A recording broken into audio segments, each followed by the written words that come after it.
the images that you're using for your business. Now, this is a big thing because a lot of times people just don't know and they think that because you Google something, it's available to you for free use, and it's not. It is not a fair use at all. Just because it's available and you can right click and save the image, that does not make it fair use at all. So you need to make sure that if you are right clicking and saving or using somebody else's image, that you have permission to use that image. If you are taking it from a website that provides stock images, just make sure that it is free, and also make sure that you're within the boundaries of what they're allowing you to use it for.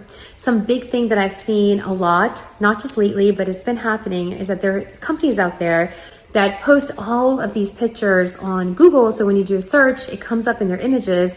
And a lot of people have that misnomer that you can use it and it's free to use and they don't need to have permission. But then what happens is that when they use those images, then the companies that own that stock image actually are waiting for you to use that image so they can come to you, tell you that they're gonna sue you, or you have to pay them XYZ amount and then they won't sue you.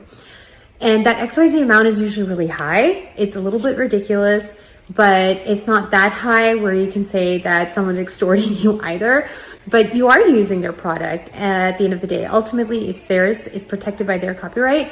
And so again, seek permission, especially if it's a photographer's image, or especially if you're taking something off of someone's blog, or if you're taking it off someone's website.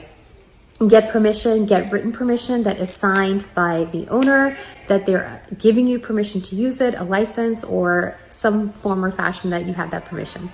And so that's number one thing, is stock images. Make sure you are following it and you are legit while you're using it.